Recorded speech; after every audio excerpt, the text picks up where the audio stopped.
વડોદરાના માંડવીના MG road પર આવેલા અંબા માતાના મંદિરના બીજા માળે સાંજે આગ લાગતા દોડધામ મચી ગઈ હતી। ફાયર બ્રિગેડને જાણ કરવામાં આવતા સ્થળ પર જઈ પરિસ્થિતિ કાબૂ મેળવી હતી। વડોદરાના માંડવીના એમજી રોડ પર આવેલા પૌરાણિક અંબા માતાના મંદિરના બીજા માળે આગની ફ્લેમ દેખાતા તેઓએ શરૂઆતમાં ફાયર એક્સટિંગ્વિશરની મદદથી આગ બુઝાવવાની કામગીરી હાથ ધરી હતી, પરંતુ ધુમાડા વધારે નીકળતા છેવટે ફાયર બ્રિગેડને જાણ કરવામાં આવી હતી। ફાયર બ્રિગેડની ટીમે સ્થળ પર પહોંચીને આગ કાબૂમાં લીધી હતી। જો કે આગ બીજા માળે પંખામાં શોર્ટ સર્કિટથી લાગી હોવાનું જાણવા મળ્યું છે।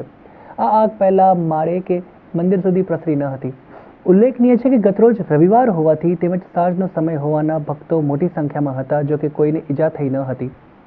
વર્ષો જૂનું ઐતિહાસિક અંબા માતાનું મંદિર છે એમજી રોડ પર। ત્યાં અચાનક શોર્ટ સર્કિટ ત્યાં આગ લાગેલી। તાત્કાલિક ફાયર બ્રિગેડના જાણ કરવામાં આવી। ફાયર બ્રિગેડના જવાનો આવ્યા અને આગને કાબૂમાં લઈ લીધી છે। શોર્ટ સર્કિટના લીધે આગ લાગેલી, કોઈ જાનહાની કે માલહાની થઈ નથી। આગ કાબૂમાં લેવાઈ ગઈ। શુભ નામ તમારું? Sachin Patadia, ward number 14। અહીંયા માંડવી અંબે માતાના મંદિરમાં શોર્ટ સર્કિટના કારણે આગ લાગેલી, કોઈ જાનહાની નથી અને આગ બુઝાવીને કંટ્રોલ કરી દીધેલ છે। કોઈ પણ પ્રકારનું નુકસાન નથી।